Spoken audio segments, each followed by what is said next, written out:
So, welcome everyone to the Richmond Planning Commission meeting of February 21st.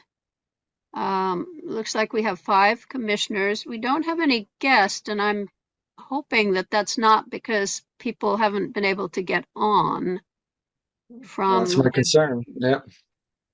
which I don't know what we should do about that right now. I mean, I hate to have a meeting I'm to gonna which go the ahead. public I'm gonna has go. not been included. Yeah, I'm gonna go ahead and post something on there real quick, on a Word doc and see if that works for people. So just give me a little bit, but please continue. Okay. Okay. So our first item, apart from the welcome, is to review and adjust the agenda. Does anyone have any comments they would like to make or adjustments they would like to make in the agenda?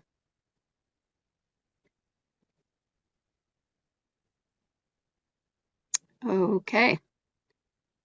Hearing none, we will continue with the agenda as written, as published.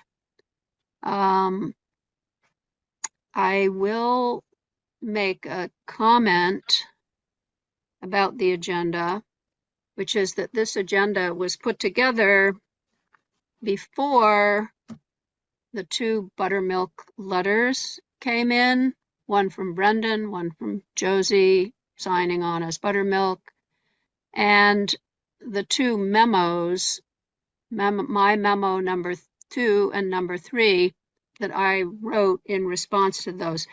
I felt that that information came in too quickly, too close to the time of the meeting, so that people wouldn't really have time to review it and digest it and think about it. So I only put those items on mostly for our next meeting, our March 6th meeting. We're going to talk again about buttermilk, and we can talk about the letters. We can talk about any other information about buttermilk that people want to talk about, continue with our program, trying to continue with the rezoning effort there. So they're there. If anyone at the end of the meeting under the updates has any questions about them that they'd like to get cleared up before our next meeting, we could talk about it then. But that's the origin of the way the agenda was made and the reason that those items are there, even though we're not specifically going to address those this time. So hopefully that's okay with people, and we'll continue with the agenda that we had set up to begin with.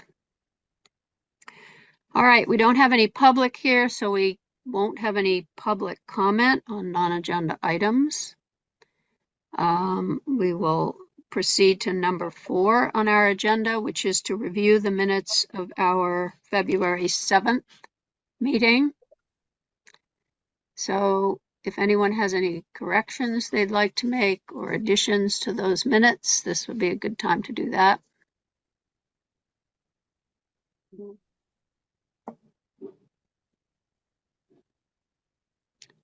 Okay, not seeing any comments, we will accept those minutes into the record as written. Okay, so we'll go on to number 5, continued discussion of the VRN districts. So we would like to try to get these 2 village residential neighborhood districts wrapped up. We had some good discussion about setbacks last time. We have a few other remaining items to talk about. The first one on the list there is the question of supported housing versus emergency shelters. So the background here is that listed as a conditional use in both of these districts, we have supported housing.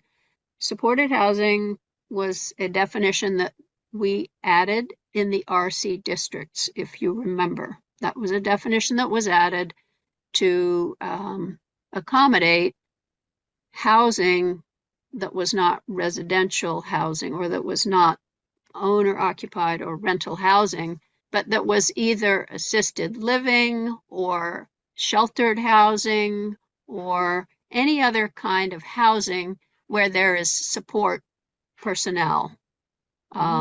So could be nursing home kind of situations, and it could be what has now been included as required in Act 47, which is emergency shelters.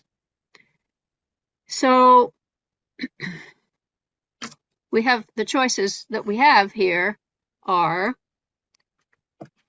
we can either put in the definition of supported housing the way that we have put it into the 2 RC districts, or we could restrict it to just emergency shelters as defined in Act 47, or it appears that we could not have it in these districts. Now, this is something that I'm still a little unclear on. It's the place that emergency shelters, these new words, this new definition has been placed, is in section 4413 of our, the main municipal regulations portion of the state statutes. So it's placed in the same category with schools and churches and state buildings, municipal buildings. Emergency shelters has been put into that category, which says that you can regulate it only according to a number of parameters, one of which is location. So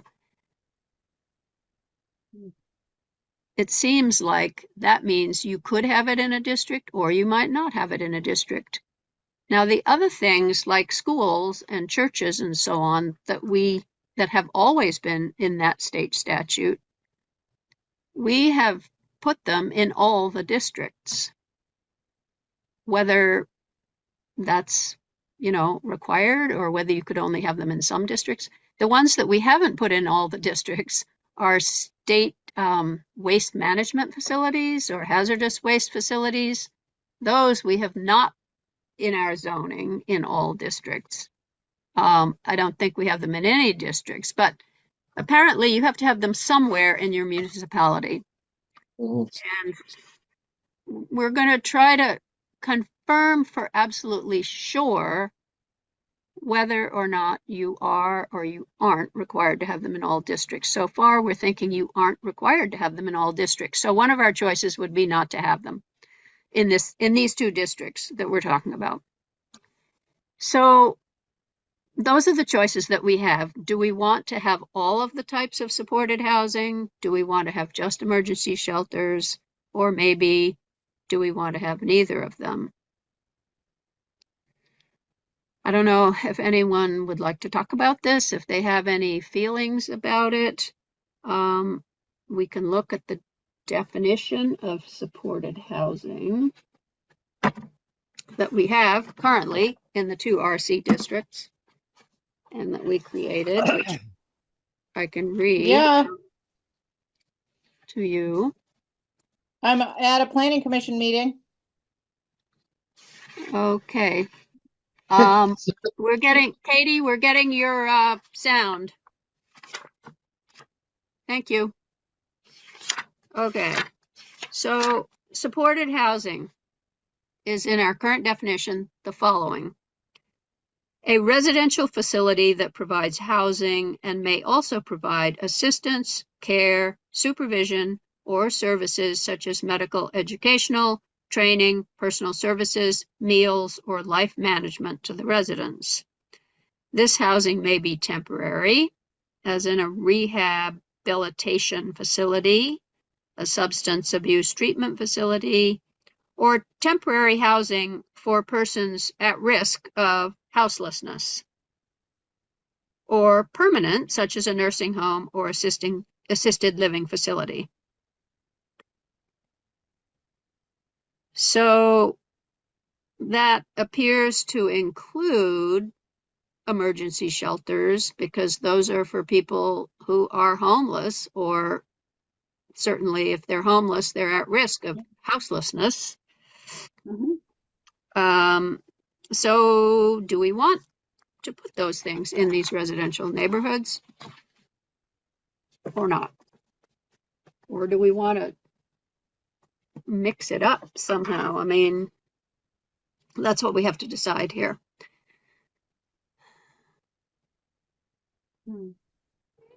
And That's yeah. that's a kind of a sensitive question. Yes. Mhm. Yeah. Yes. Like typically with this kind of thing, would you ask for public input from people that live in those neighborhoods? Yes. I mean, we have put it out here that it's on our agenda to talk about. Yeah. But of course, if nobody can get here, then that's a problem. Or, maybe you think we should reach out in a more targeted kind of way, or how would you suggest that we do that? I'm not, I live out in the woods, so it's personally not a big issue for me. But if I lived in one of those neighborhoods, I think I'd be concerned if there was going to be a homeless shelter or a drug rehab coming into my neighborhood. I'd want to have some avenue to to discuss it, I guess, with my neighbors and the people that make those decisions. Just out of curiosity, Virginia, is there a means or a way to distinguish between like a long-term, long-term care facility? Just thinking about the independent living facility up on Depot Street, relative to a short-term care, which is more what Ian's talking about. Can we draw the distinction there? Or are we allowed to, or how does that work? Yeah, I mean, we could rewrite the definitions, But that is in our definitions. That's not an Act 47 thing that we have to treat them all the same or anything. No. This is one of the things I'm not familiar with in that at all. Yeah. So. No, it is not, and it has not been in our regulations before. And we could rewrite this definition in any way that we wanted to. Or make multiple definitions and have some and not others, presumably. I mean, it's a societal question, where are those facilities that nobody really wants in their neighborhood, where are they going? And I don't know that any of them, except for the emergency shelters, you're actually required to allow somewhere in your town. There are certain things that you're required to allow somewhere in your town, but you don't have to allow them everywhere. So Gotcha. we could try to separate it out. I mean, it is the case that in the residential neighborhood south, we have two of those. We have Richmond Terrace, and we have, what the other one on the far road that I'm not remembering its name, Sterling House. So there are two of those that are, well, I guess Richmond Terrace is not assisted living because it's apartments. It's just apartments. It's like independent something, charter. Yeah, there. That kind of strikes me like just very often as the kind of the line to draw there would be long term versus short term, or singling out senior housing or something like that, just because that seems to fill a need and it seems to me like that wouldn't have any of the issues that Ian's talking about. But I do agree that if in any of those neighborhoods we're proposing this stuff, I fully think that we need more of those places, but I also completely agree that neighbors should have some input on that, and whether that should be during this process and also probably be a conditional use kind of thing.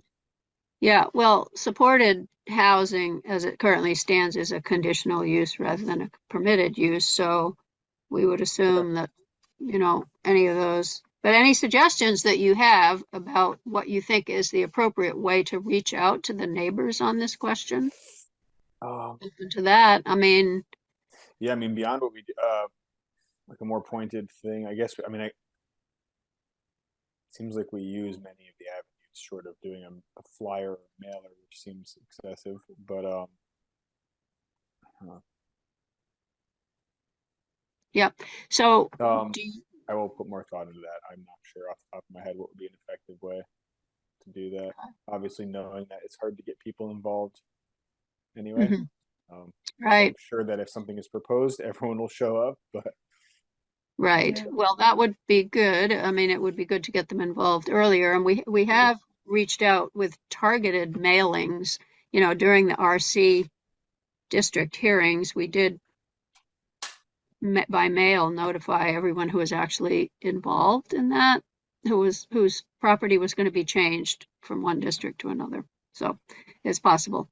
So how do we think people would react in the neighborhoods if we just limited it somehow to long-term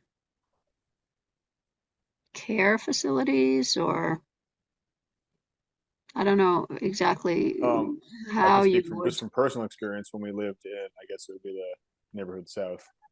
That would bother me at all and wouldn't have at the time. I mean, there's already a couple examples of those, similar facilities being there, and they're fit pretty seamlessly. See the people around all the time walking and stuff. Mhm. Think of myself as a very accepting person, and I do think that if there was, minimal, there was the proposal to put in place or to change the zoning to allow a rehab facility or a short-term treatment facility Mhm. or anything like that, and there wasn't going to be some serious oversight that would raise alarm bells. I don't think I would be opposed to it inherently, but I would definitely want Mm. when I was living there. Mhm. Allison. Yeah, I kind of go along with that.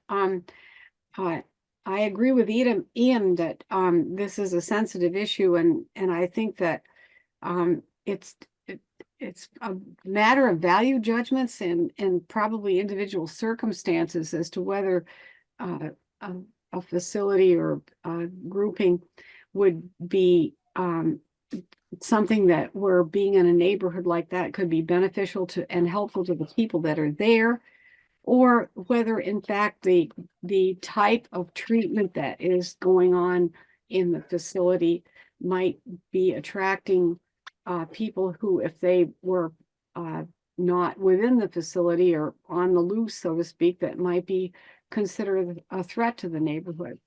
And I think that we just need to look kind of carefully at that. At the same time, I'm all for rehabilitating people that need rehabilitation and offering assistance to people who are somewhat disadvantaged. So it's kind of a it's a little sensitive, like what Ian said. Mhm. I think public safety is a big issue. I really do. I think public safety is very important. And especially many of us who live in a small town like this live here because we feel safer. And so we don't want to put that at risk. At the same time, sometimes people who are troubled or in need of help do a whole lot better when they're around people who are well established and welcome them. So it's kind of a Mm. I'm not a psychiatrist, I don't know, but I Mhm. think it's worthy of consideration and discussion, and I think that many of us are broad-minded enough that we want to consider it, but we also want to make sure that we stay as safe as we can as a community. Mhm. So what sort of information, Allison, do you think would be useful in helping us to make this decision? I'm unprepared to come up with very many specific ideas about that, but I'm sure that kind of information could be gleaned. Maybe some other people would. I mean, I guess everything from people who were involved in elder care, hospice care, rehabilitation, the police, I guess I don't know. I haven't really had a chance to think about this very much, but Okay. I think as good citizens, we are obligated to help each other when we can. And I also think we're not obligated to put ourselves at risk, at obvious risk, when we might be endangered. Mhm. If I could add, I think the first step is to find out what the actual requirements are statutorily. I'm not sure what's Makes going on. sense. To Yeah. me, that'd be the first step, because if it says you have to do it, we're gonna have to find a district we're gonna put into.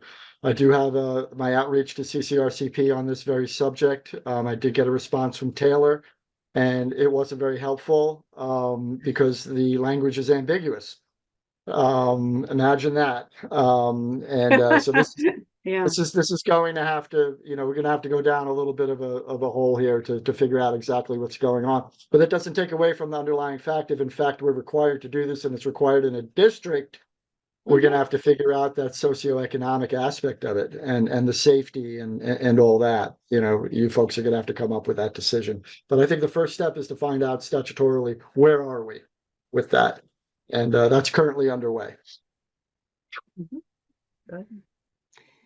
The other thing that I found a little confusing about the way the definition was written in Act 47 was, up until this point, the way we have talked about emergency shelters is as refuges for people during storms or power outages, or, so like the school has functioned as an emergency shelter.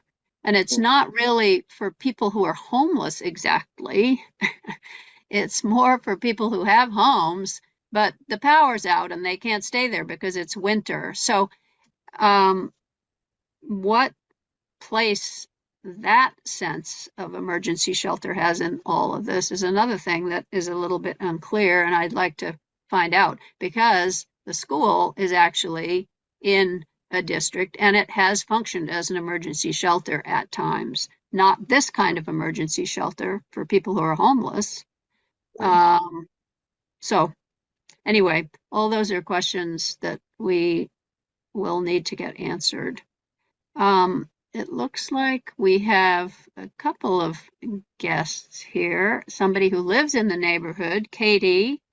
Do you have anything you want to say about this, Katie? Hold on, is that working? And is my video Yes. starting? Yeah, there we go.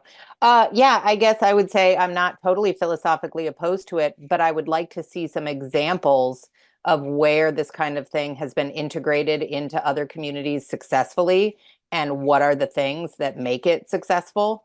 And I think especially if we're trying to present it to the community, what are some of the things that we can say that would, I would just like to have somebody tell me, these are the ways in which we know this can be successful, as opposed to, this is what we've been told we have to do, and therefore we're going to do it.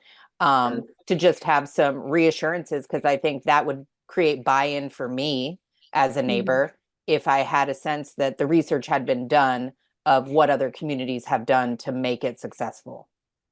Mm-hmm. Okay, that sounds reasonable. Joy. So as we have to figure out where we're going to put this, we have to think about the resources, right? So the only zones or areas I can see is somewhere in the village. We're not going to have water and sewer, or we're not considering putting this anywhere else, right? We could. I don't think it works though. You don't have the septic capacity, everything that's got a lot of people coming in, either living or staying, or, you know, emergency shelter, that's like, you gotta have a pretty good septic system. So I feel like when we're thinking about this, it's pretty much downtown, right? Somewhere on water and sewer. Well, unless somebody wants to put one of these shelters in a place where they equip it with, you know, adequate septage. I don't know that if that's possible or. It's pretty tough to get septic capacity for, I mean, that's why all of the nursing homes and the, all of these resources are in downtown. Now, I'm not trying to jam it down anybody's throat. I'm just saying, let's be Right. realistic. It's Yeah. not gonna be an ag residential or, I don't even think it could go over like on, Governor Peck Road. I don't know. I mean, they don't have great septic over there. It's mostly commercial. So I don't know. I'm just trying to narrow down, like, you know, do we Yeah. want to do it here? Well, where else are we going to do it? Right. So I know there are different areas that are on water and sewer to choose from. And I think that's the next step. So, okay, of the ones that are on these resources, where would be the best place to put it? So that's it. Mm-hmm. Yeah, and I don't know that we're required to actually come up with establishing an emergency shelter. It would just be allowing it. But, you know, I take your point, Joy, that there are limited places on water and sewer that it would even be possible. Katie, you have your hand up again, or? Yeah, sorry. And I'm assuming that this is something that would be managed by some sort of outside organization. It's not something that it would be run by the town or just sort of, No. yeah. I mean, this is just allowing it in your zoning. It's not prohibiting it in your zoning. So it wouldn't be anything we would do on Got our it. own, presumably, unless we Simply were really, allowable. unless we were really super motivated to help people who were, you know, who were homeless. Okay. So it's just an allowable use. Yeah, it would just be, and it would be a conditional use, and you Yep. can regulate it according to most things in the zoning, according to the statute. Most things, you know, setbacks, height, lot coverage, all of those things, you're allowed to regulate it as long as they don't interfere with the intended use of the facility. And one of the things that they list that is being added to that language is you can't regulate its hour. You can't require that it be shut Oh, like yeah. overnight or anything like that, because that does interfere with its intended use. Mhm. So, Yeah, that's specific to an emergency shelter. I right, mean, well, yeah, that's what's being added for emergency shelters is that's one of the things that you are not allowed to say it can't have. right. So one thing that we could do if we wanted to move these districts forward before this is sorted out, and, you know, the legislature is looking at some alterations to this legislation, apparently, that we will know by the end of this session. So for the moment, we could just leave it out entirely of these districts. Any mention of either supported housing or emergency shelter. That would not allow the, you know, like the nursing home kind of situation. Or we could try to rewrite those definitions so that we allowed assisted living facilities only. We'd have to have some kind of definition for that. Anything that people felt would not be felt to be prohibitive to people in the neighborhood. We could try to do that. Anybody have any suggestions where you want to go with this? For the moment, you know, I mean, it's going to be too bad if we can't finish the VRNs so that we can start on something else before the end of this legislative session, although that's another option, I suppose. We could go on and start working on something else and sit on this until that comes through.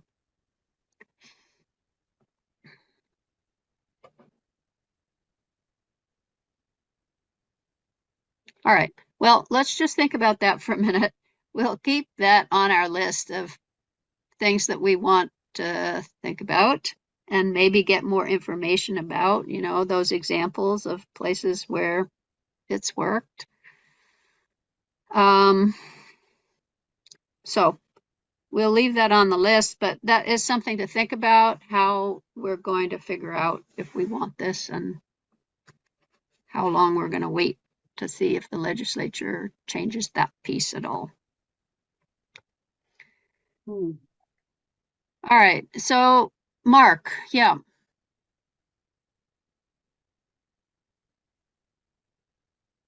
You're muted, bud.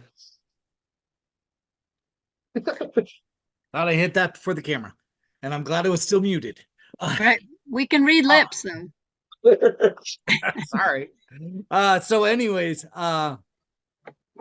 what I was wondering about that definition issue is whether we should consider parsing disabled housing and that definition from assisted living. Disabled in the sense that there's lots of different levels to supported housing, and I get that, but I think a neighborhood atmosphere, I think people in a neighborhood, I think I probably would too, consider the perspective of disabled housing for the handicapped or disabled housing for the elderly versus disabled housing for drug addiction. Now, drug addiction is a disability. It's a medical issue. There's no doubt about that. And I wish the medical industry did more about addressing that, and the government could do a lot more than they do. But I'm not going to get on a pedestal there. I'm just saying that hands-on,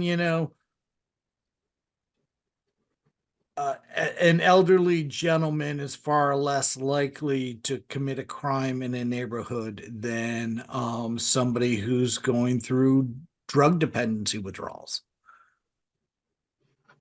Mhm.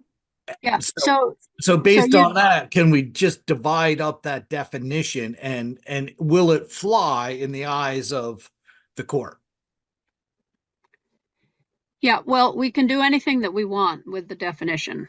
We can make it into different groups as long Without as being prejudicial, though, I don't. I well, want to check with. I'd like to check with a legal interpretation of that Yeah. based on the ADA and other Right. interpretations of health issues.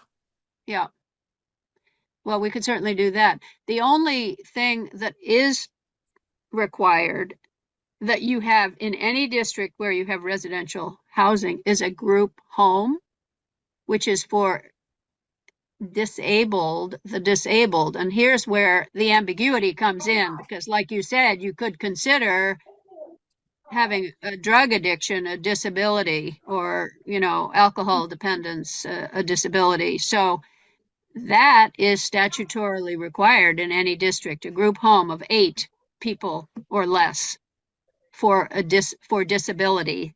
Right. So, And if they we were already have handicapped that, and how that's parsed, I don't know exactly. If somebody were to come and say, well, these 8 individuals are drug addicted and that's a disability, it certainly is a disability, but and scary, but yeah. would that make the mother of a 4-year-old any more comfortable?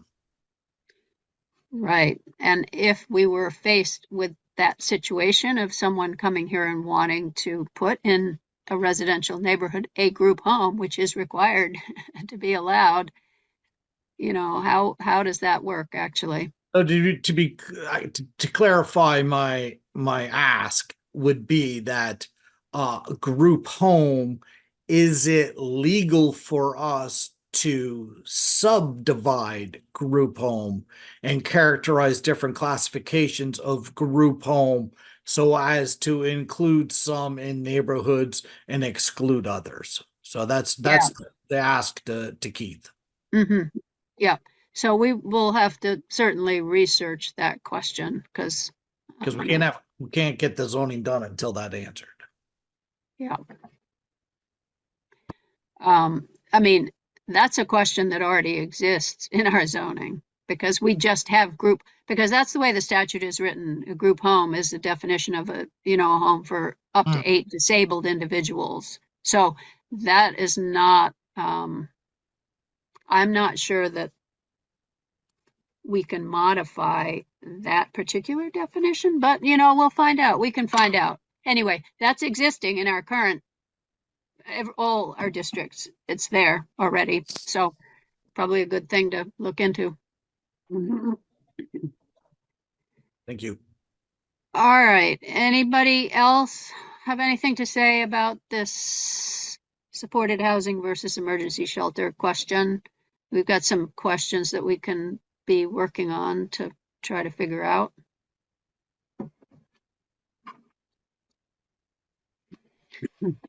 Okay, not seeing any hands up for the moment.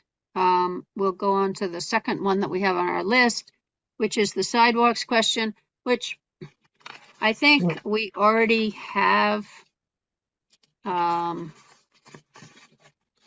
new strategy with that, which is what we put in the latest version of these districts.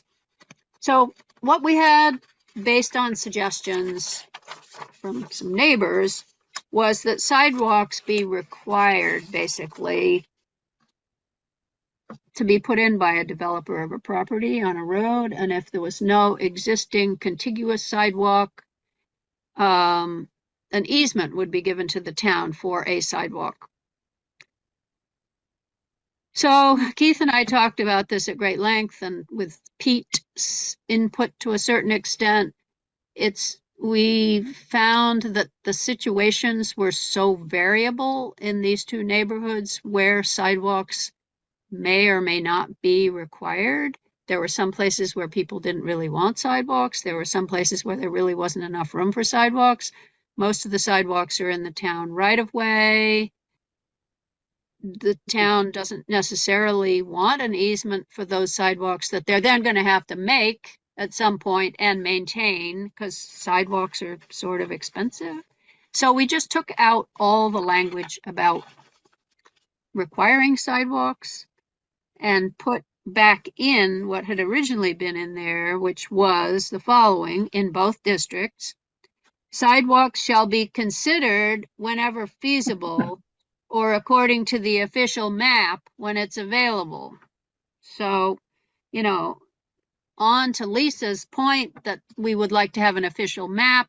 That's a very long and difficult enterprise to get an official map, to create an official map that everybody buys into. And this is going to say where everything is, like future roads, like sidewalks, like affordable housing, whatever. So we are not at the moment proceeding to create an official map and putting everything else aside for a few years in order to do that. So that's what we have right now in these districts. They shall be considered wherever feasible or according to the official map when it's available.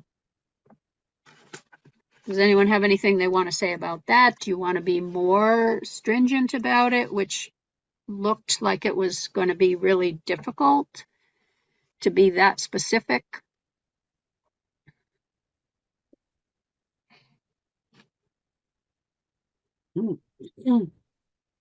I guess if talking with Pete and everyone, that they seem to think it's not the right way forward, I'm willing to take their word on it and take everything out.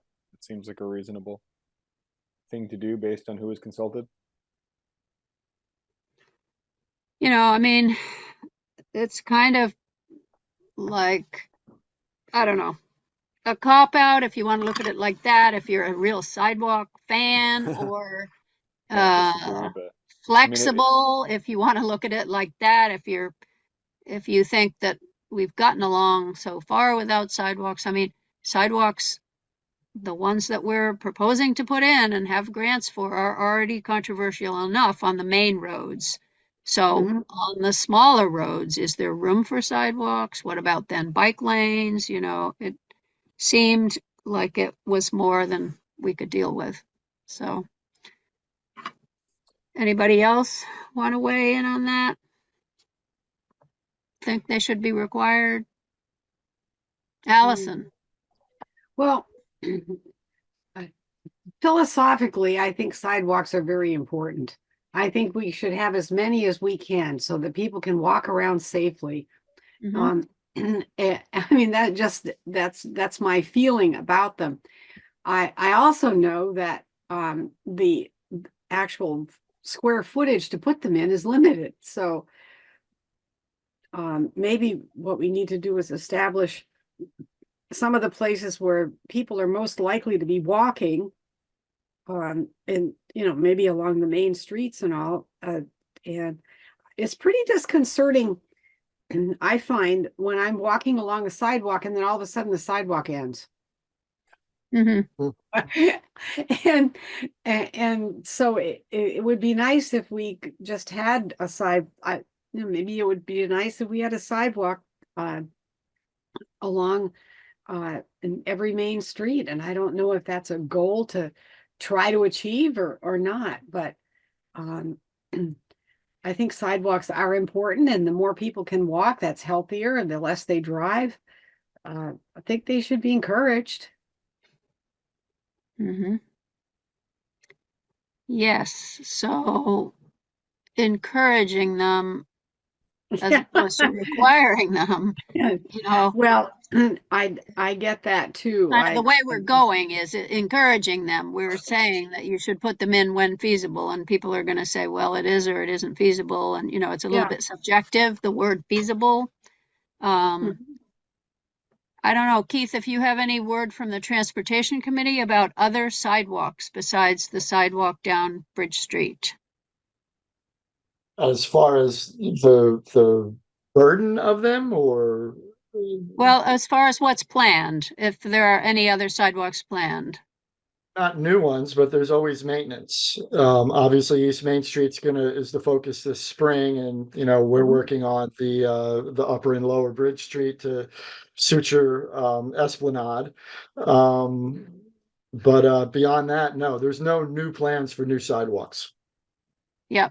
And, there have been bike ped studies, several over the last 20 years, at least that I know about, where sidewalks in different places have been proposed, for instance, from the schools up to Southview or Valley View, well, that one really kind of failed the test of bang for the buck. There's the sidewalk that goes across the street from the Round Church Corners complex where Man and Machine is. That is the sidewalk, maybe, Allison, that you were talking about, coming to the end of the sidewalk. It just ends right there across from Man and Machine. And, I live up that way. I wouldn't mind having a sidewalk all the way along the Far Farm, for instance, or,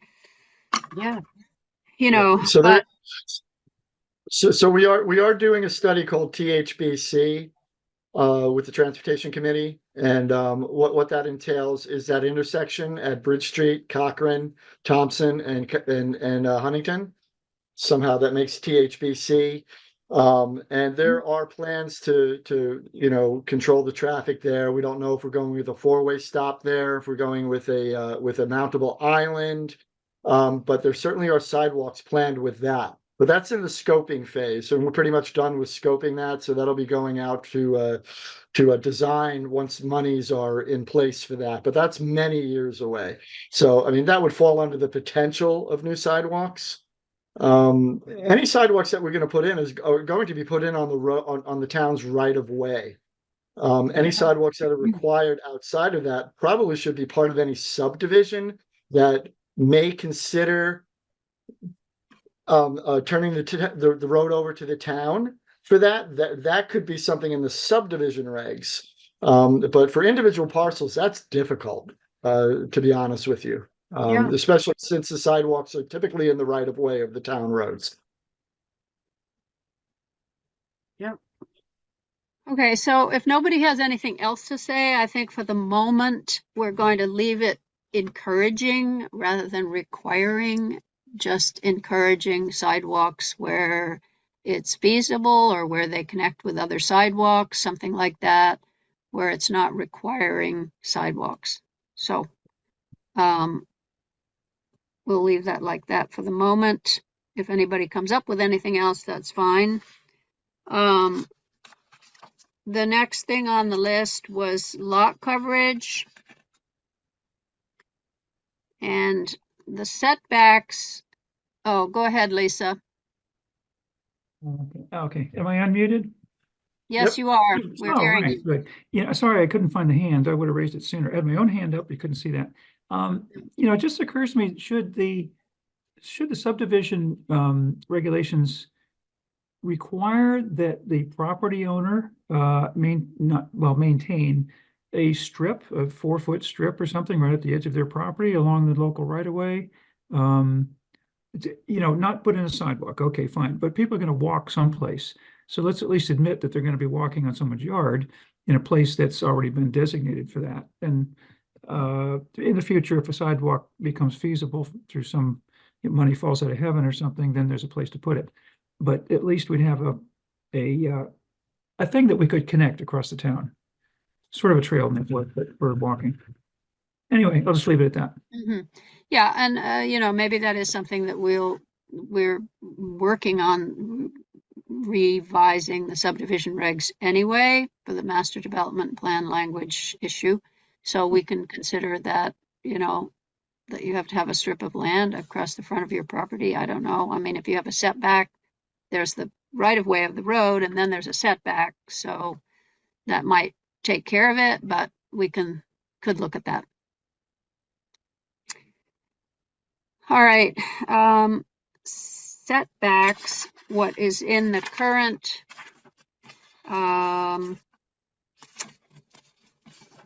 proposals, let's see. Oh, I think what we decided in the memo for this week, memo 1 from the chair, or from our setback discussion at our last meeting, the last time we talked about this, we seem to sift down to either 10 or 15 feet in the front yard, either the same in both districts or different in one from the other. And then there's the question of whether you want to make sure that any accessory structures are set behind the primary structure. Secondly, 5-foot setbacks for sheds and non-habitable structures, and 10-foot setback for habitable structures on the sides and the rear. Does that meet people's needs, or do you want to talk about that some more? That seemed to be where the conversation was headed last time we talked about this.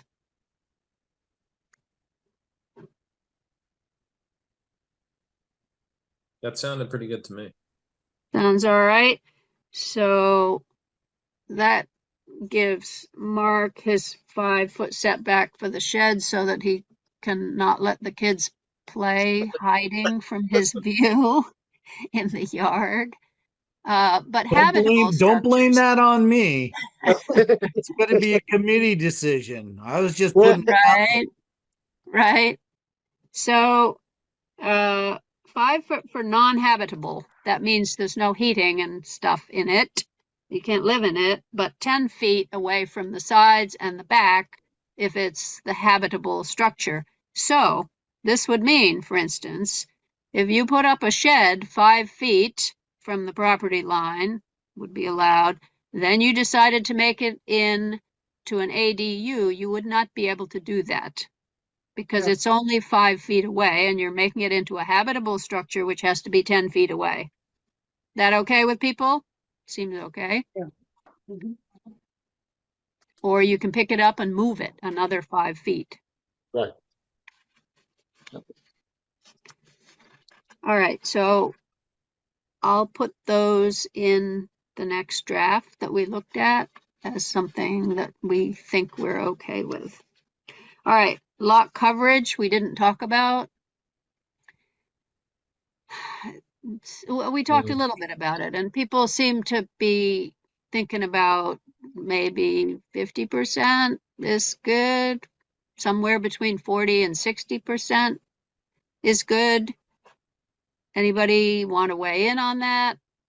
Or tell us what kind of more information you would like to have in order to make this decision?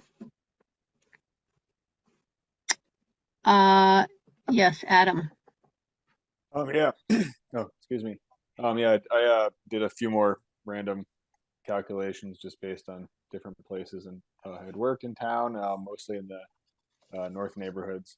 50% seemed like a good number. I would lean more towards the 50 or 60 in that neighborhood. I think south is a little bit more spread out in some spots, but the 50% number still seemed to work well and fit with the neighborhood. 40 was pretty tight to the point that some existing houses wouldn't comply. Not that that's should be the main consideration, but for the sake of the character of the neighborhood, it seems like 40 was lower than a good majority of the neighborhood was, how it exists. Yeah. So Mhm. I think I personally kind of settled on 50, but Yeah. I'm flexible on that. So Mhm. just thought I'd toss that out there. Yeah, well, and even though the neighborhoods are kind of different right now, since we're required to put in the minimum lot size of 1/5 of an acre, if any of those lots are created in either district, it probably makes sense to put the same lot coverage on both of those lots. I agree with the new zoning requirements. It seems like they might converge in their similarity over time. So I think that makes sense. Yeah, I think 50 seemed like a good number to me. As high as 60 seemed reasonable. Over 60 seemed to be more in line with what we would find in the downtown commercial and all that stuff. So And also, the more lot coverage you have, obviously, the more you're taking away from any kind of vegetated stormwater management. And we understand that our stormwater management is not adequate for a huge amount of lot coverage right now. So this at least gives there room for there to be some natural stormwater management, grass, yeah, vegetation. 50 to 60. I think that'll be overall an increase, but it's not so substantial that we would be eliminating all the impervious surface and stuff. Right. That was It's kind a little bit more lot coverage because we're now having smaller lots. So in order to Yes, fit a sure. house and a shed and a parking area, you need a little bit more than what we have already. So, all right. Anybody else have anything to say about lot coverage? Shall we go with 50 for right now and put that in our next version? I think so. All right. Yeah, so that's pretty much what we had left on our list. The definitions are in that memo from me that we're proposing. We're proposing that structures only refer to buildings, not on-ground improvements, because there was an ambiguity there about whether parking areas were structures or not.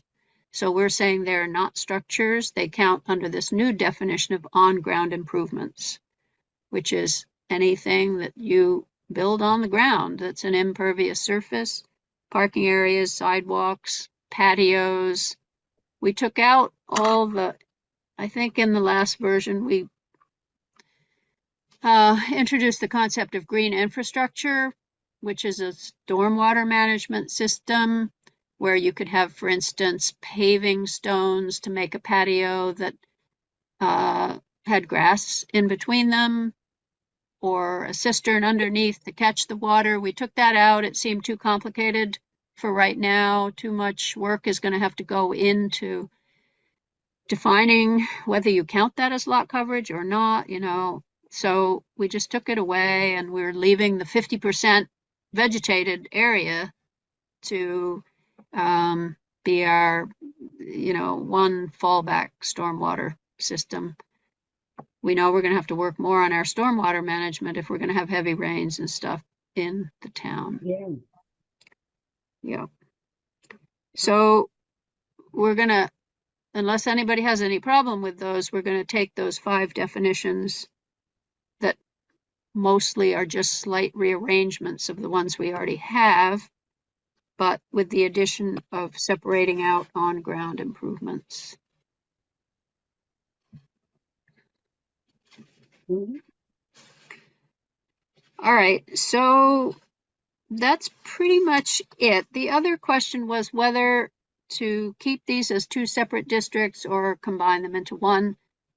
We originally had them as two separate districts with two separate different minimum lot sizes. Well, we can't have two different minimum lot sizes based on Act 47. So could they be one district?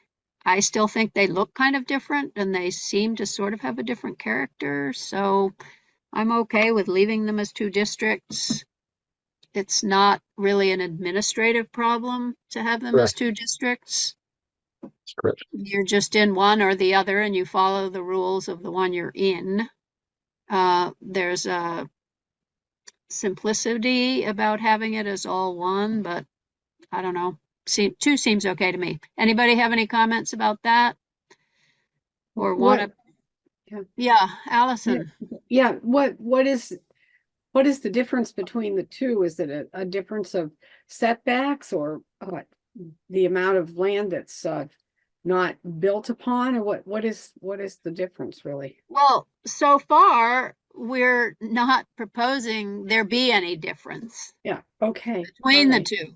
You know, the setbacks are the same, the lot coverage is the same. Oh, the lot frontage, we can talk about that. I think we had 60 feet as the lot frontage in these districts, which is just a little bit less than the 75 that was there before. The reason it's a little bit less is because these are now smaller lots. So Mhm. you may need a little bit of less of lot frontage, but you know, essentially they're the same. They have the same regulations and, you know, one has some language about the round church. The other one doesn't. Mhm. Both of these districts have some land that's in the floodplain. So there's a statement in the features of both of them saying if your land is in the floodplain, some regulations don't apply. In other words, you know, the minimum lot size of 1/5 acre doesn't apply if you're in the floodplain. You don't have to abide by that. You have to abide by the floodplain regulations. So that's pretty much the same for both districts. The uses are pretty much the same. I think museum was allowed in the South District and not in the North District based on the input that we had from residents. Remember those sessions that we had with the neighbors who came from the two different districts? You know, I mean, I guess we have supported housing in one district and not in the other, but so there aren't many differences. So it doesn't seem to make that much difference one way or the other, but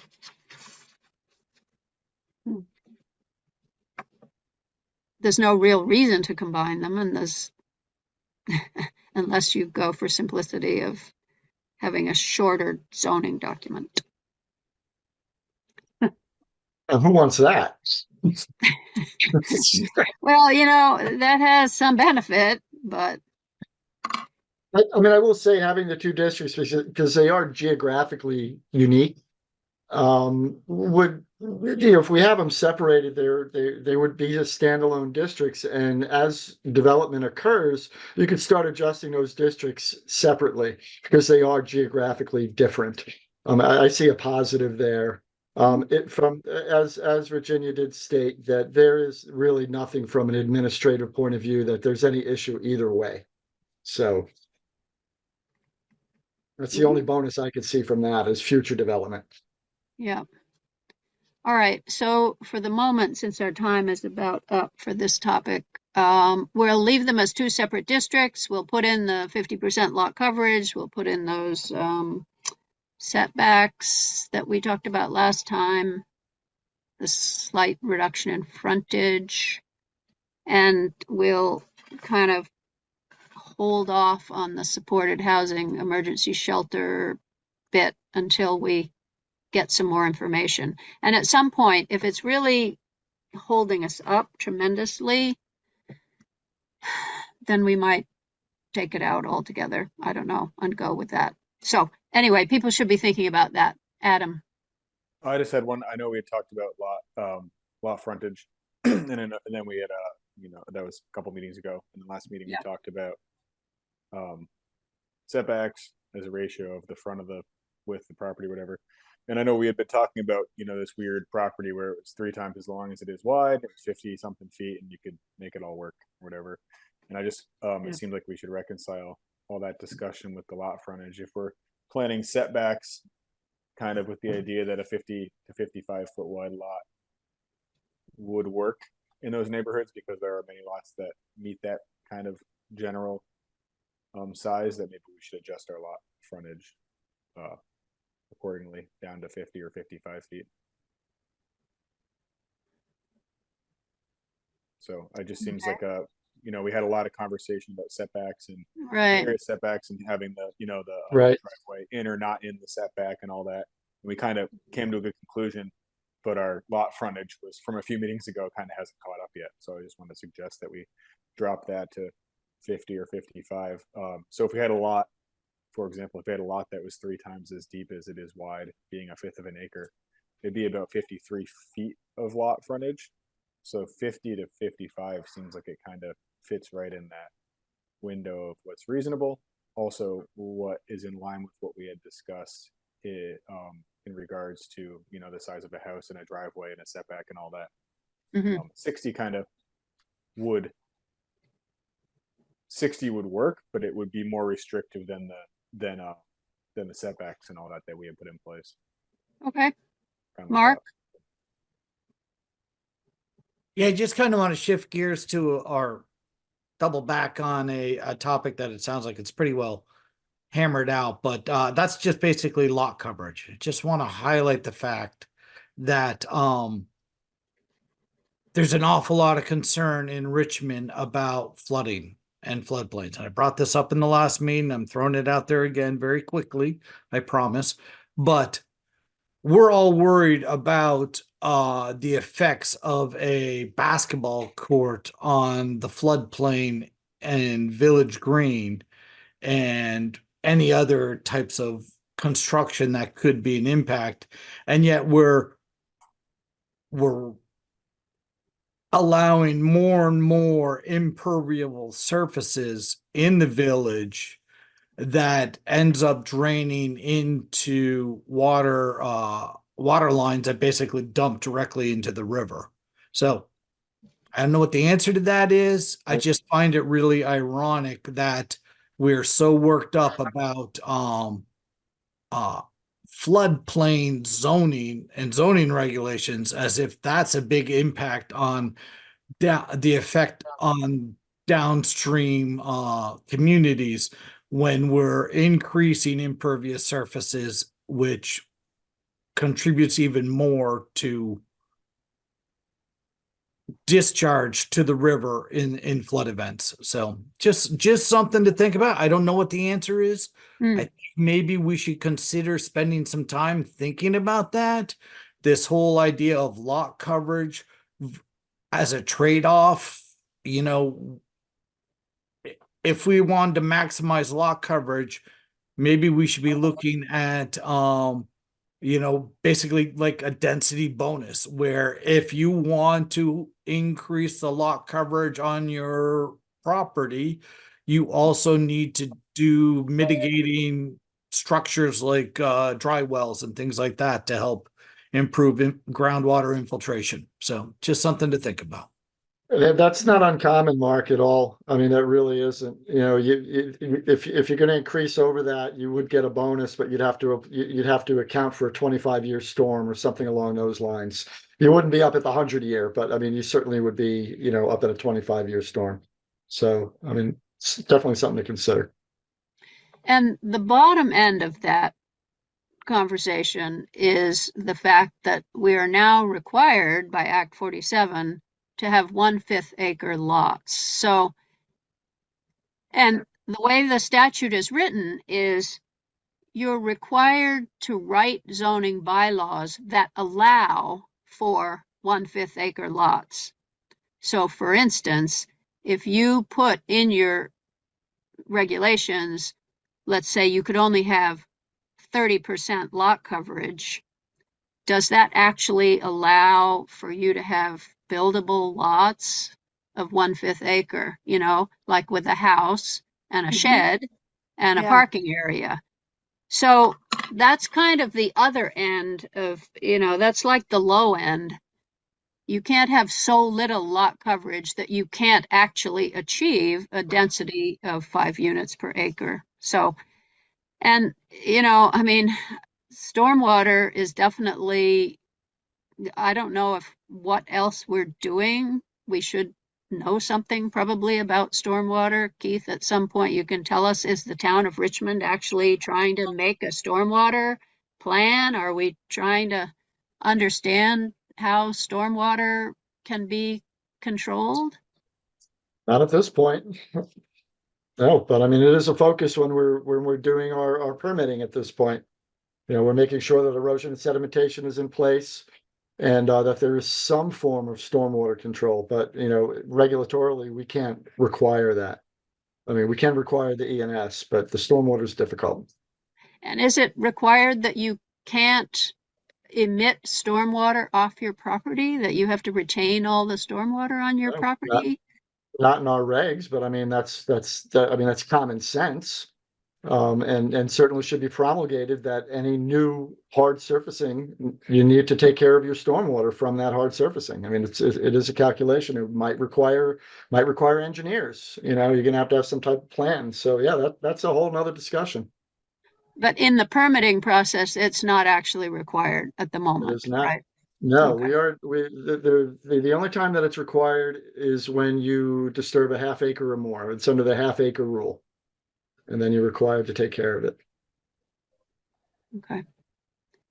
Okay, Mark, you had another point. Yeah, you were just saying something about Act 47 and lot coverage density, and I was wondering if, you know, if it says you have to have a certain level of lot coverage. Is that No, what it doesn't. it No, doesn't? But what it it just makes says it is, impractical. Otherwise, if we had 30%, you couldn't build a right, house it other than a says, tent on a 1/5 of an acre. yeah, what it says, what the way it's written is, you have to write bylaws that allow for 5 acre per unit density, you know, 5 dwelling units per acre density, which is a minimum size of 1/5 of an acre. You have to allow for that. So Right. if you say anything that actually prevents you from ever doing that, that doesn't comply with the law. See what I Right. So mean? we could keep it at our 30%, whatever, say, and then say if you want to go up to 40% lot coverage because you are making a 1/5 of an acre lot and you want to put a house and a garage and everything else on it, it would be legal for us to allow that density, but also require offsetting conditions such as dry wells So to account for the stormwater. Is that what you're saying? I'm No, sorry, am I I, saying that right? That it's yeah, I mean, I in think it, agreement with the town, with the Act 47? I think somebody could complain if you had a maximum lot coverage of 30%, that you were actually not complying with Act 47, because that doesn't allow you to put a regular sized house and a shed and a parking area and a driveway on a lot of 1/5 of an acre. It doesn't allow that. So But it's not actually complying. if we had density bonuses that could go up to 50% or 60%, if it was offset with mitigating stormwater infrastructure. So I that don't know. the runoff at 60% lot coverage would be equivalent to the runoff at 30% lot coverage. But we're allowing you to go up to 60, 70%. I don't care, 80%. I mean, that part of it I'm less affected by than the runoff effect. And we could just write it in. Sure, if you put in the infrastructure you could have 80% lot coverage. You just need to make sure that the water coming off of that extra 50% of lot coverage is not coming off your property. Would that be legal? Yeah. Complying with Act Keith, 47? I mean, there are other reasons that you don't want to have 80% lot coverage, Yeah, like the course. appearance and the neighbors and the yards and all that kind of thing. But I don't know, I was Keith, what making do a you point. think?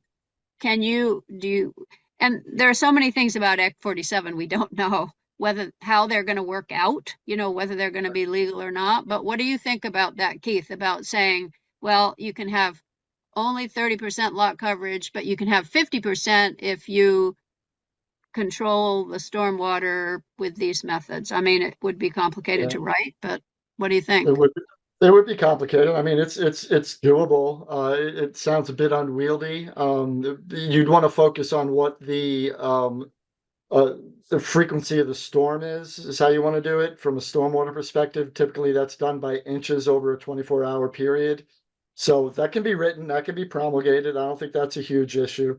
But we have to think about what the intent of this legislation is with that fifth of an acre.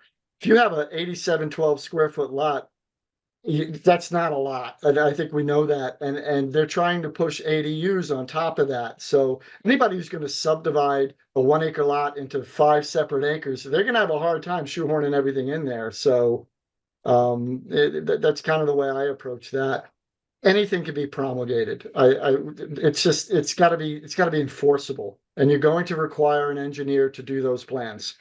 You can't rely on the homeowner to do that, so that's an extra cost also. So you have to keep in mind of that. You roll into the development cost. And the town, the zoning administrator, all the staff have to be able to interpret it properly and to understand what the green infrastructure or what those things are. They have to assess whether this drywall is adequate for this amount. It just makes it more complicated for a small amount of staff, but we could think about it. Anyway, Katie, you had your hand up. Oh, go ahead, Keith. No, I was just saying, Mark, I'd love to continue that conversation. I mean, that's the bailiwick that I come from. That's where I come from is, Lake George, and it's hyper there. And this town could benefit from that type of approach. Katie, and then Adam, and then we'll stop this conversation. So yeah, I was in conversation recently with a town resident their yard was massively flooded by an adjacent property in the July storms. And it was a situation in which I think that the property had been recently redeveloped or refurbed in some way. And the permitting was supposed to make it so that they were supposed to handle stormwater in a certain way, but then that isn't what ended up happening. And they ended up with a massively flooded backyard that sort of redug a trench and ended up with flooding in their basement. And as far as they are aware, there's nothing they can really do about it. So I know that there probably is an appetite, especially in the village where zoning is going to be getting tighter, for dealing with water. Because water is running off of people's properties into other people's properties and then into their basements. So I think that is something that the town would have an appetite for. Mm-hmm. I know my office does, and Katie, we're dealing with that specific situation as we talk, and we're doing it as an ad hoc at this point. I've gathered all the neighbors together. We're developing a plan on that, but there's no requirement that you need to take care of your stormwater, and that's unfortunate. And there's actually no requirement that you need to have erosion and sedimentation, which is mind-boggling. But we require that in permitting from this point forward, basically as a result of that. So you're spot on. Yeah. So, we'll put that on our list of things, I guess, to further take up, to discuss. Adam, I think did you have your hand up again? I did, but I'm sure we have to move on to something else. So I will. It was about this, so let's just catch up with it next time so we can move on. Okay. All right. So that's good. We'll try to have a new version of these districts for next time that people can look at and make comments about. And now we're going to go to our next item on our agenda, which is Mark is going to give us a report about some recreational and 3 parks Yeah, Mark, if you committees need, activities. Mark, if you need the screen, it's available to you.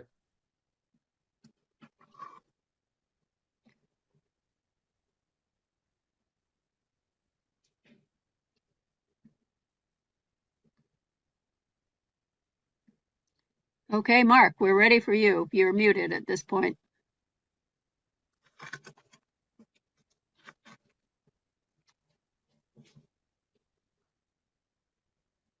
I think he's more than muted. I think he's gone to get a drink of water. I don't know. Okay, well, let's give him another minute here. Fred, you weren't looking for me, were you? Yes, we were. Oh, You're sorry, on. because We're well, I ready for wasn't your. exactly consuming water. Oh, okay. Number 6 on our agenda. Brief report by Mark Fausel of proposals from Recreation and 3 Parks committees and related land development issues. Right. Okay. So, thank you. Yeah, sorry about that. Walking away at that inopportune timing. No problem. I thought you're going to transition into buttermilk, and so I was like, no biggie. But 3 parks. I'm so glad Jeannie's here to support me, and please Hi, Jeannie. unmute yourself and pipe in and correct me on my misstatements. But basically what's going on is, obviously there's the 3 parks committee. I can't even remember what the official title is now. And the rec committee. I've been working specifically on that. I just wanted to give you guys a quick summary of where we're at. So the 3 parks, we'll start with the easy one, the park in front of the round church. And they're doing some basic landscaping, going to plant a tree or 2.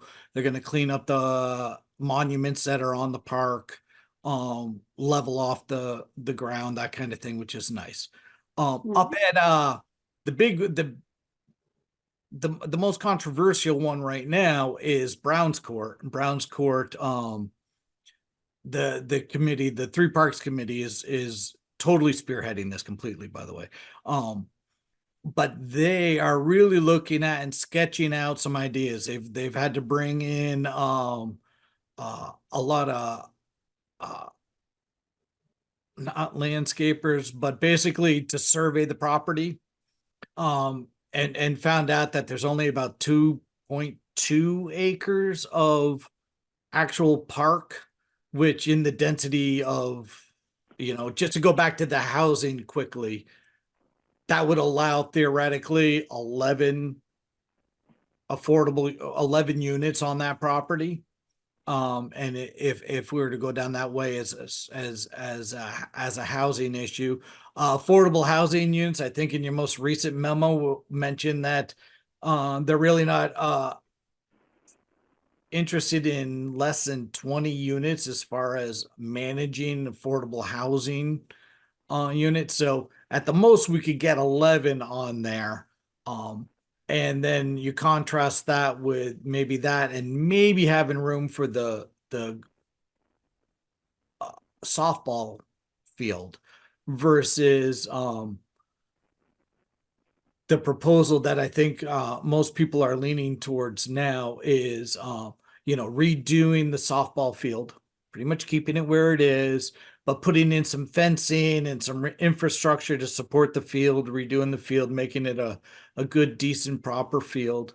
Also talking about putting in a paved area to satisfy like 4 pickleball courts. There was debate about whether we want to go tennis and pickleball or whether the town should go tennis and pickleball or both or exchange. And it seemed like just for number of users and benefit per density, pickleball, smaller courts, more people can use the same area count.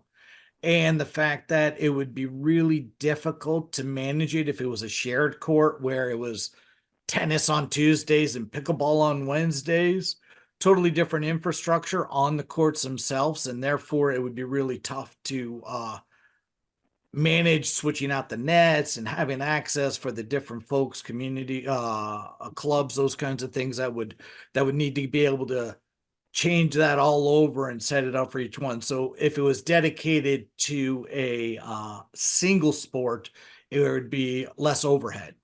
Pickleball being the higher density one, a lot of folks were leaning hard towards that. I guess I should start out that one of the biggest things they want to do is put in a 20 spot parking lot. Imagine it to be gravel. We haven't really talked about that, but so that would allow on-street parking and more easy access to the park for the different users. So that would be right at the beginning, and then there would be the last item would be some bocce courts that would also go in more along the line parallel with Brown's Court itself. So the pickleball courts would be and the parking would be parallel to Jericho Road, if you can think about it like that, sort of orientating the park layout without providing you a map, which of course I don't have. And I have a map. Would I be able to share that? if you could share it, that's Keith's would have to be able to turn you on. But yeah, if you did that, that would simplify things and give things a Yeah. nice clear overview. But See if I can see basically, it. Yeah. the pickleball, couple of bocce courts, a reinvigorated softball field, Mhm. ample parking, some fencing along the softball field, that kind of thing too. And setting up a water station plumb into the town line where the water line would have a water fountain, access for animals, access for drinking water, access for hoses, which may be required to wash down the different courts. A small shed where there would be storage of the support equipment for those 2-3 activities. Mhm.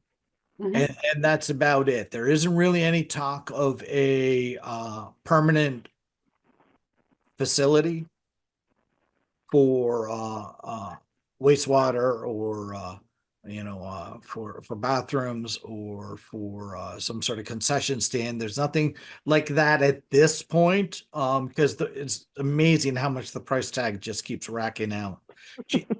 Jeannie, did you have any luck with that sharing? Because I'm not seeing Well, I don't know how, I have a map, but I don't know how to go about sharing it. Okay. Is that, Keith, did you turn that on for her? Oh, you're muted mute. too. Keith, you're muted. It's probably a good thing. You can go down to the share button. You have the credentials. Do you have the map up on your browser anywhere? just On a second. On your TV screen, on your computer. Yeah, but you can't see it that way. Okay. Well, it's not well, that bad. No, Those documents are available to access if you go to look at some of the previous meetings. Yeah. But you can sort of And- get an idea for what that's doing. Really, there's an awful lot of investment in recreational activities versus 11 residential units. And I mean, that's one of the biggest things that we're sort of wrestling over, particularly as the planning commission and our discussions about getting additional housing in Vermont. I just wanted to sort of get you guys to give you that perspective. I think we're trading off an awful lot of good recreational activities and space in exchange for limited residential that we could probably pick up with some of the zoning changes we're already talking about. So that's going along nicely. It's not going to require any zoning changes or anything like that. They've spent a lot of money already on engineers and their and surveys and a lot more to go. So it's really going to chew up a huge chunk of the ARPA fund. Now this is the 3 Parks Committee. If we can field any questions on Brown's Court or move to, yes, Jeannie. Yeah, well, I just want to add that none of these are proposals yet. These are all things that we're just looking into from the initial ARPA survey. We have to present to the select board our suggestions and see what happens, but we're not quite there yet.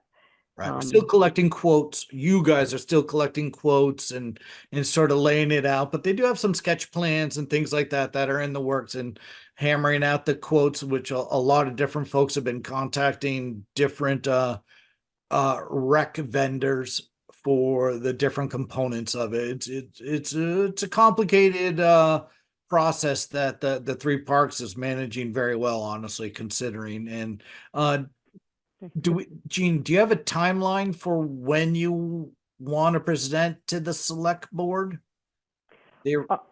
Our initial, we were initially tasked with having these recommendations ready to present by the end of March.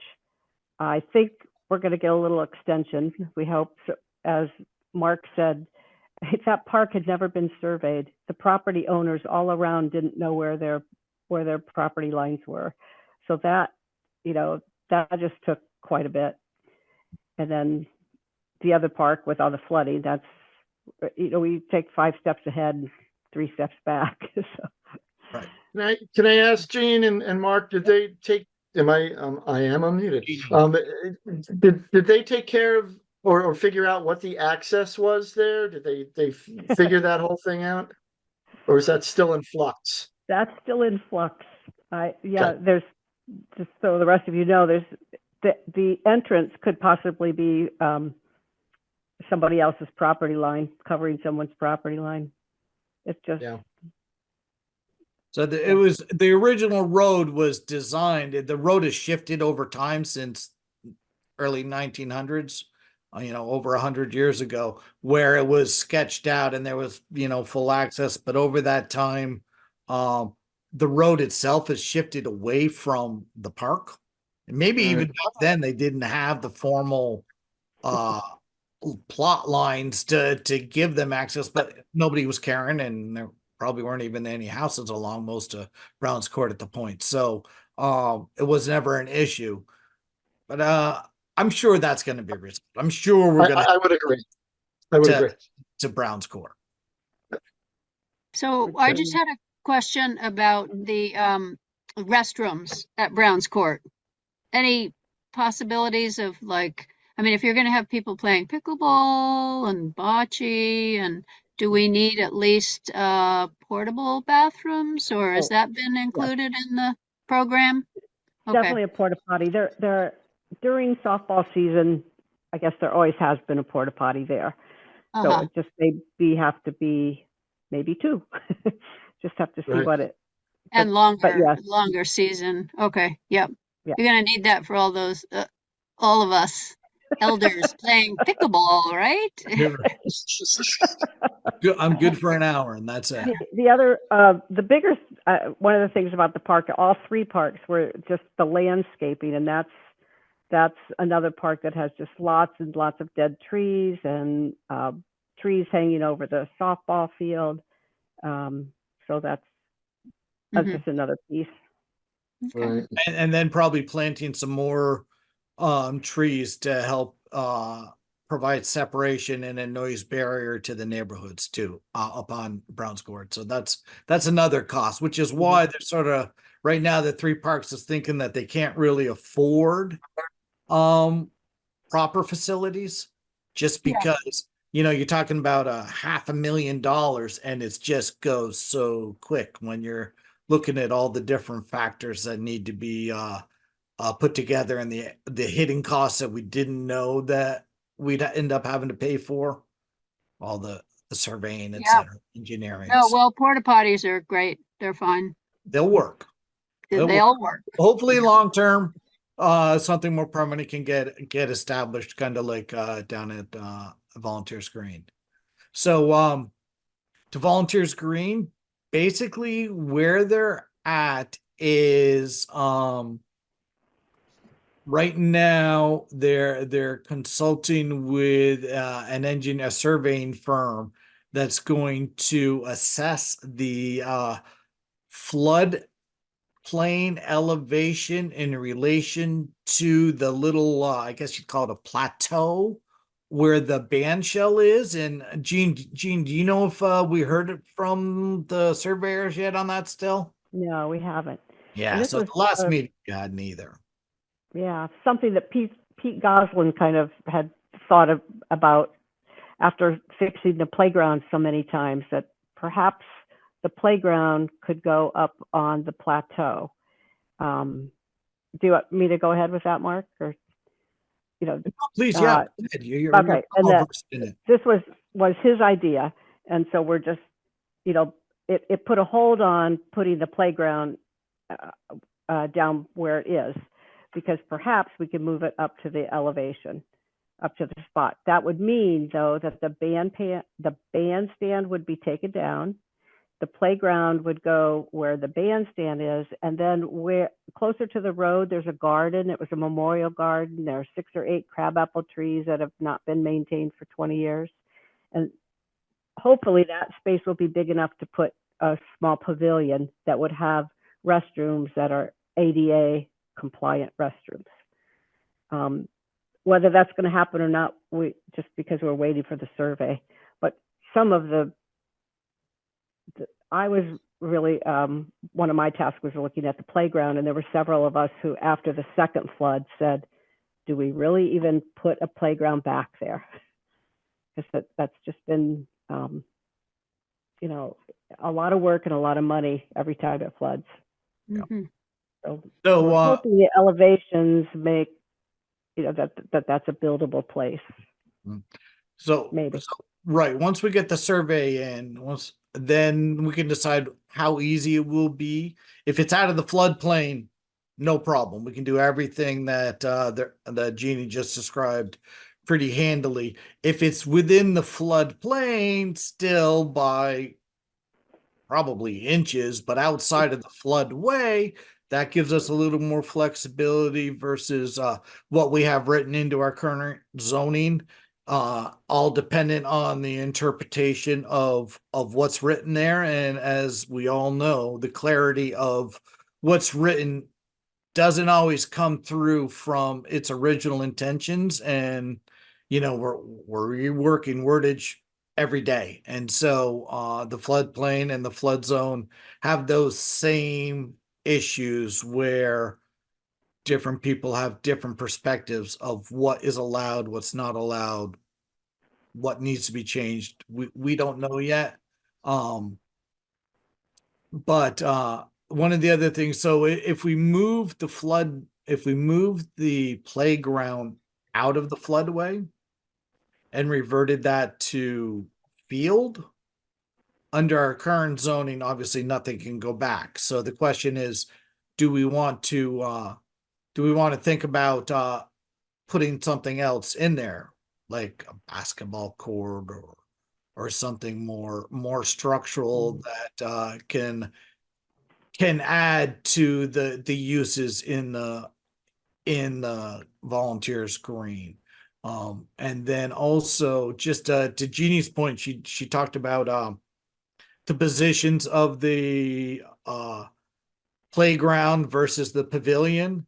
And I know we've also talked about, or it has been discussed, that we put the pavilion on the outside of the plateau, away from the road, put the playground closer to the road. Either way, there's going to require fencing because the playground is going to be far more dangerous where it is, as it is. Obviously, there's a steep bank all the way down to the river. That's going to have to get fenced off. You're going to put it up on the road. That's going to have to get fenced off all the way. So those structures will have to be installed. I don't know if there'll be a gate that'll let you to come off when you come off the bridge and be able to get into that park area. You have to go all the way down and back up. There's still a lot of things to explore, but no matter what, if the playground goes up above, we're absolutely going to have to put in safety fencing all the way around it, which is going to be probably not as appealing. But either way, the other side of it is the pavilion. If the pavilion were put towards the fields, one of the other comments that the Pete Goslin has made is that the trees that are there now, the big, I think they're Norway maples, whatever, an invasive species. I don't know how you classify that, or a non-native species.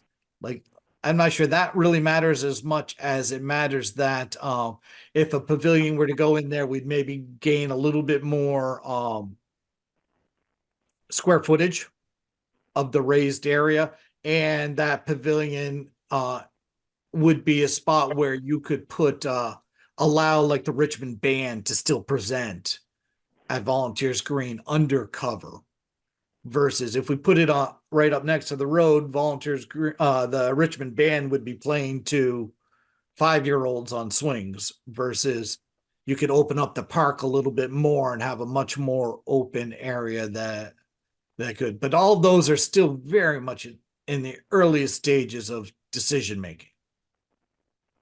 Did I go over my 15 minutes?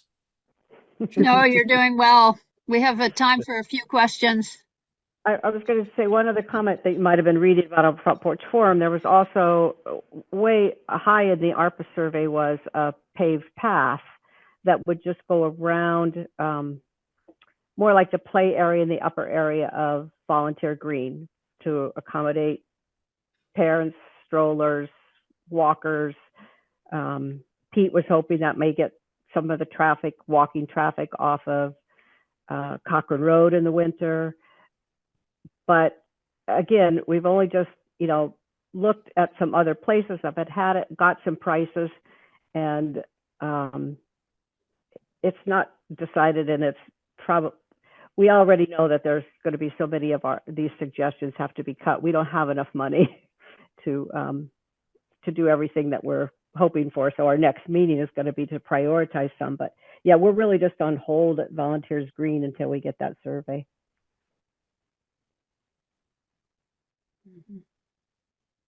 Yeah. Thank you, Jeannie, for coming tonight. Thank you so much, because I Yes. totally spaced on that one. That's an important part to spend a big topic on Front Porch Forum, certainly, and there's strong arguments on either side of its installation. Yeah. Okay, Katie, you had a question? Oh, I just wanted to say that I've heard from a lot of people about the Volunteers Green ideas, and especially with regard to the paved path. I think that there are folks who definitely want to be included in the conversations about how that decision gets made. And I know, Jeannie, that you're saying that there were that was very high up on the ARPA survey. But I have had some questions directed to me just because of my experience on the select board, asking, yes, it was high up on the survey, but how many people responded to the survey? So what size of the population does that actually mean? And so I just know that there are people who are going to want to be included in that decision. So just putting that out there. Well, a big part of what we're even tasked to do is to get public input into these, we can't say proposals, yet, because they're not proposals. I mean, we're still just kind of doing feasibility and prices and that sort of thing. So that's definitely something that we have planned to do, whether it's open up meetings, whether it's similar, not the town building, that's a much bigger thing, but open it up to times where people can come and we can explain the plans, whether we post flyers around. Just, we have some ideas, and we know that that's a big part of what we have to do. So yeah, and that's Awesome. the Thank you. question of putting anything in the floodplain, anything else in the floodway. I mean, that's a big part of this discussion. We already know that it's very expensive anytime any storm happens, all the repairs that have to be done. So is it actually wise to put anything else into the floodway? Right. you know, getting things out of the floodway seems like a good, Yeah. good Yeah. thought to have so that we don't Mhm. have that damage that happens.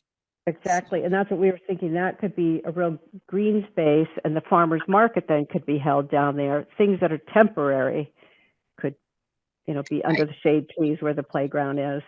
I don't think we discussed a basketball court at all, but that's just, Mhm. That's just uh, one of those things that has come up in rec committee or Yeah. not rec committee, rec surveys, going all the way back to the formation of the town plan to have those kinds of sporting mhm. outlets there. I'm doing what we can up at Browns Court is fantastic, but there's no room for a basketball court there. Technically, there's one on the school grounds, accessibility and those kinds of things, and the presence and the hours of availability. Those are all questionable on the school grounds. Other than that, there aren't any. But Mhm. I that's why I threw basketball court out as an example. Flat Yeah. surface in the floodway, has a couple of poles. There's no other structure involved to it. But even would that be allowed in the floodway Mhm. under the current interpretations of what we Yeah. have written? That And would be a question. there's a lot of debate there. So the one thing I did want to say is I also wanted to just acknowledge that the rec committee, the the long-term rec committee has been Mhm. trying to get the playground worked on for a while, and they do have a VOREC grant in now that hopefully will coincide with the ARPA money, and the VOREC grant would be for the playground itself. So just like the um walking path that Katie brought up and how people are interested in community input. Certainly the playground itself and its own structure, we're hoping to have it more ADA and some of the other benefits. But right now we're just looking for the money. We've talked to some folks, we've gotten some quotes for a lot of different types of playgrounds, but nothing is going to be written in nothing's going to go to the engineers until a lot more community outreach. First of all, we have to get the VOREC grant or we're dead in the water because there just isn't enough left over in the ARPA fund to put in a playground. But once we do Or- get that, then the rec committee is fully intending on a comprehensive public outreach to say, okay, we've got this much money. This is what we can do with this much money. These are the different types of structures we can afford. What's the community want? And so that'll be another part of it. But of course, that's all tied to floodplain elevation. And if it's Mhm. not floodplain elevation, then what's up with the zoning interpretation? If the floodplain, if that's in the floodplain, but not in the floodway, the plateau, Mhm. well, right now there isn't a structure there other than the band shell. So can we extend that band shell and call that structure and then add the playground? Those types of questions we're not able to get answers for yet. So Okay. we're waiting to find out some base numbers of the elevations, and Yep. only then can we begin to start digging deeper, hopefully, and hopefully be able to be allowed to get some answers.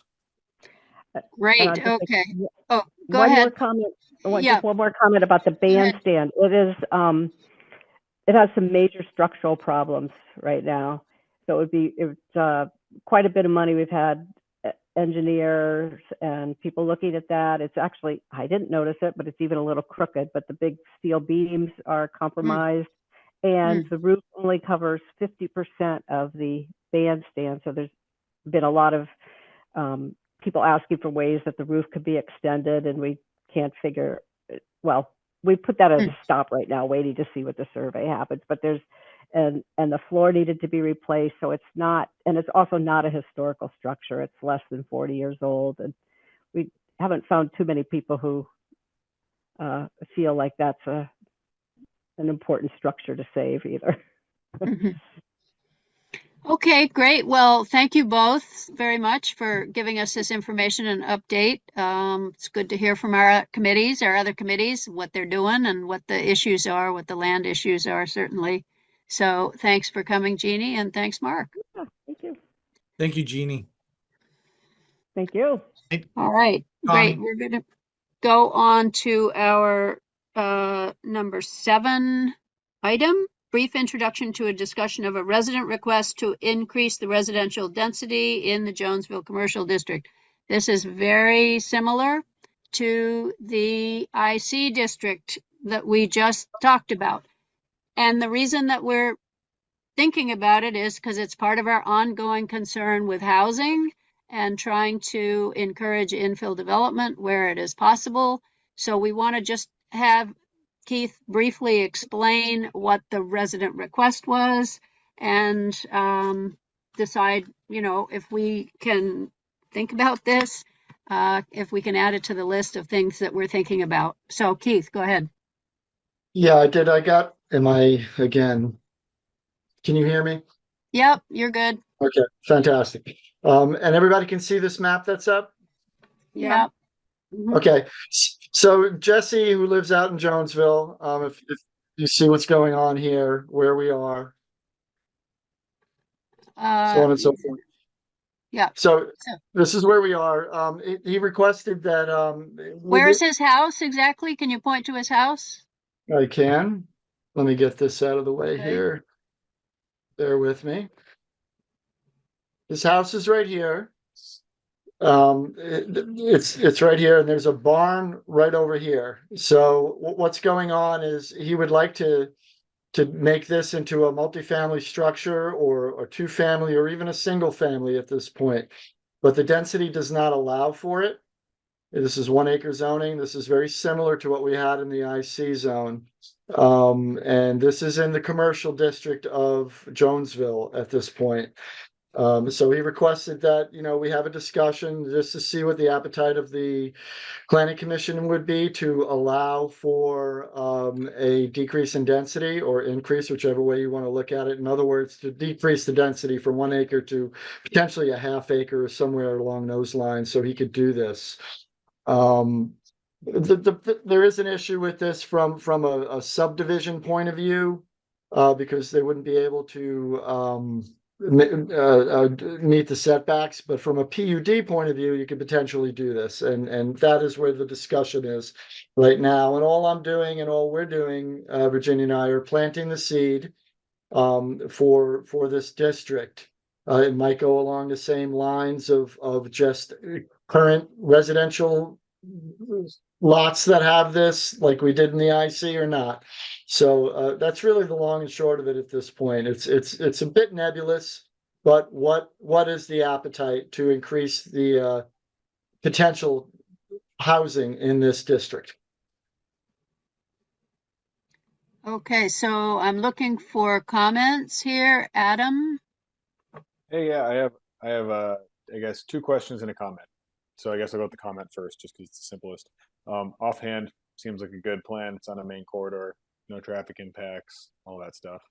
So my questions, 2 questions. One is enough of this property out of the floodplain that it warrants this discussion? And I'm sure that's a pretty straightforward answer.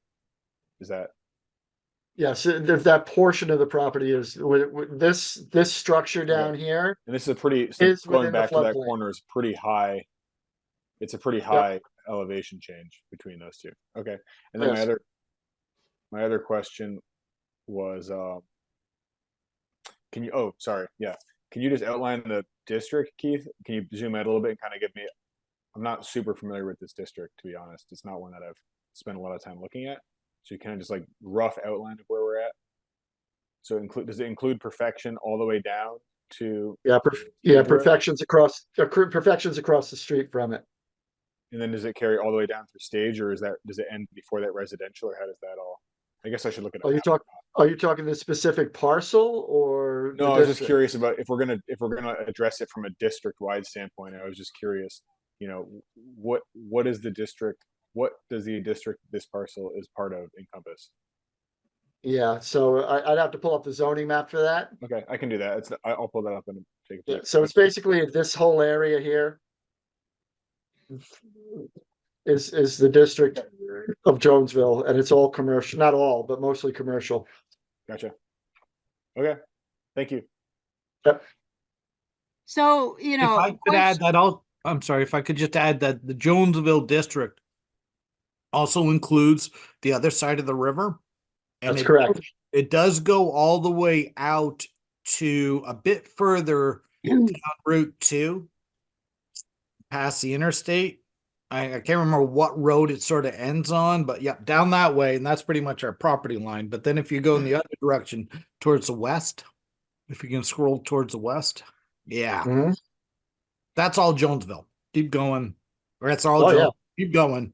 Yeah, all the way out to here. That's that main road, a lot of that isn't on Jonesville, but the smaller roads that shoot off of Route 2 before you get there. Yeah, those are Jonesville too. Yeah, and this is the Monitor Barn over here. Right. This So area here. it's a diverse district. It has a lot of residential and a lot of commercial. So it's always been kind of tough trying to zone. We've I talked have to the map up, folks, Mark. but I Would it think be helpful if I show the Keith, do you want me to share the actual map with it on there, just so we can see which part? Go ahead, bud. I offered to do that, and then I, don't remember how to do it. Should have figured that out first. I will let me just know. add that in the town plan, we spent a lot of time out there. And Okay. in the zoning rework, which was going all the way back to 09 and 010, 010. I knew what you meant. Talk to a lot of folks out there, and they really like the variety. The mixed use that's there is very pretty much everybody is like, don't make it one way or the other. Don't change it too much one way or the other. It doesn't necessarily affect density, but as far as uses were concerned, that was definitely the vibe we got. Yeah, so I mean, one of our options is to, to get rid of this tiny little commercial district and have a larger residential commercial district.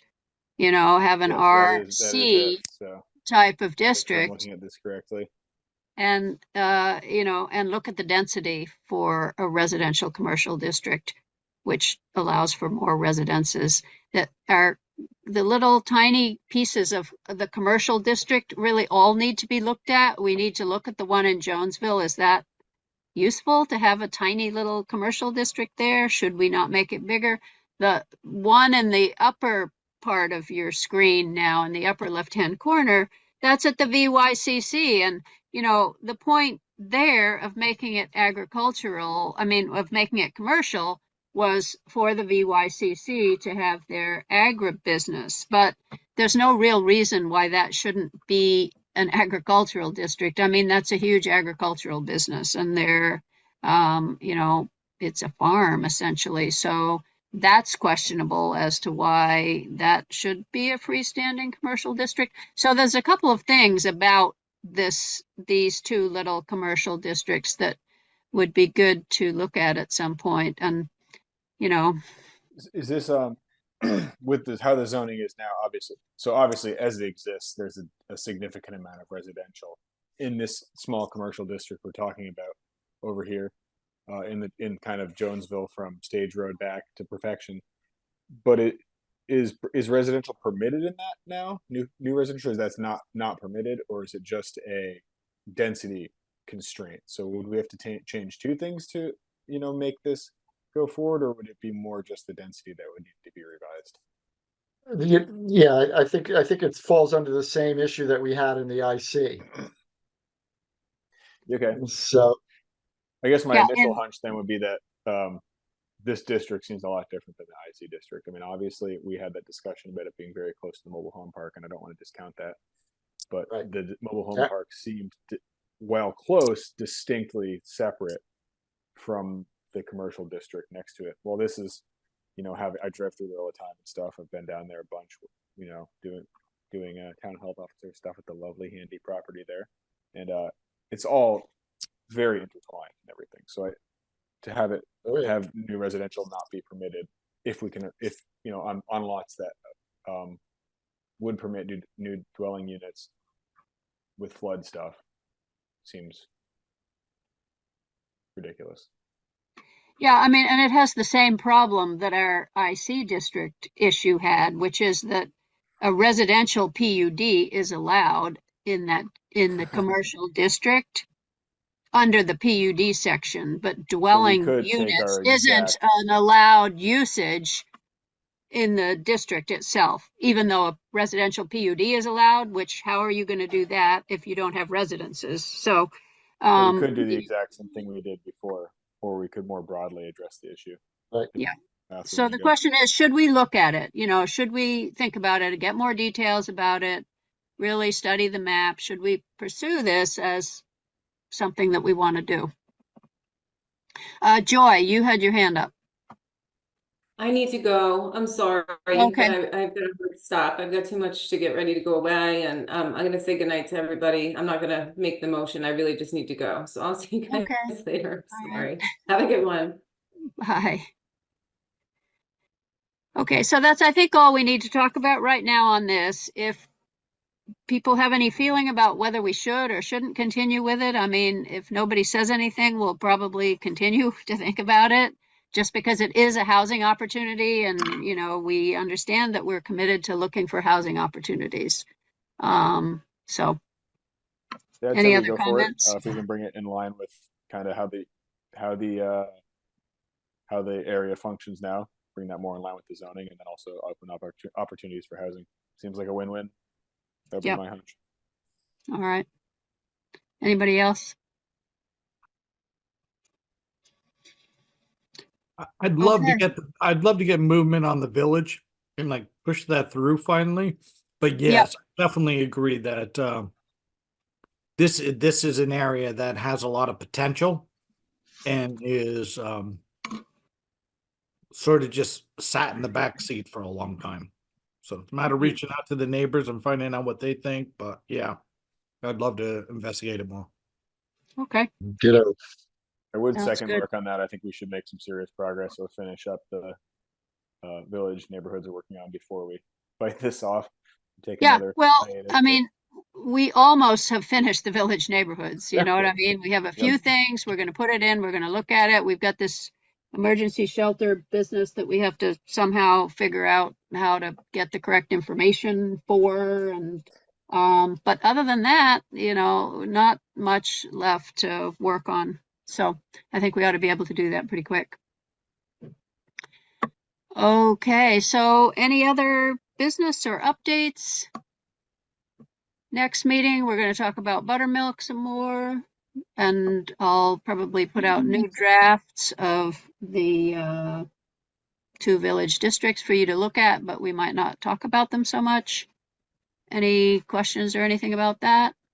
Just out of curiosity, I missed the first few minutes. My Zoom got messed up. Was there what was covered in the public comment or miscellaneous Well, stuff?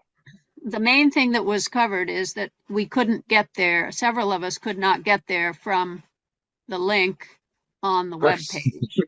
Okay. And so, Katie, how did you get to this meeting? Just wondering. Central. Okay. Oh, okay. You fixed it.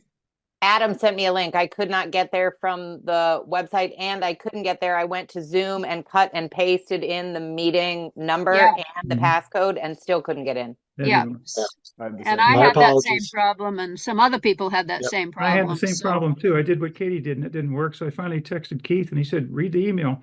And I said, oh, well, yeah, I guess Duncan is sending out an email every week with all the week's meetings and the Zoom connections, which I didn't realize, but they're not the same as what's on the website. Right. Not So a we're good look. So, but Yeah, I'll Duncan's take a deep thing dive. worked. we're Yeah. definitely going to work on that problem because it is important that we're available from that Yeah. site for It's people probably to more check than that just site. your meetings also. I think a lot of meetings may have the same problem. I'm not sure. Yeah. I spent about So 25 minutes trying to anyway, get in. we're going to get that worked out. So, Okay. and that's pretty much all. I did mention that I put in the 2 buttermilk letters and my 2 memos, memo 2 and memo 3, to respond to the buttermilk letters, but I didn't intend to talk about them this time. They came in too late, past the time we had made the agenda. So they're there and we'll put them, I'll post them back for also for the next meeting. But if you could kind of read those over for the next meeting, that would be good. That would be useful. There's been some back and forth there. And so hopefully we can discuss all that next time. So that's all. So if there's no further comments, I'll accept a motion to adjourn. Absent Chris Granda, I will make a motion to adjourn for the evening. All right, Mark makes the motion. Who seconds? I'll second. Allison seconds. I've seen that team before. Sounds good. And if nobody says that they're opposed, we will adjourn. I Okay. actually want to say aye. Good night. All right. Good We night, are everyone. adjourned. We'll see Take you care. all on the 6th and yeah, try Bye, to everyone. think a little bit about buttermilk. So thank you for coming. Yeah. Yep. Till then, good night. Yep. Good Good night, night. everyone.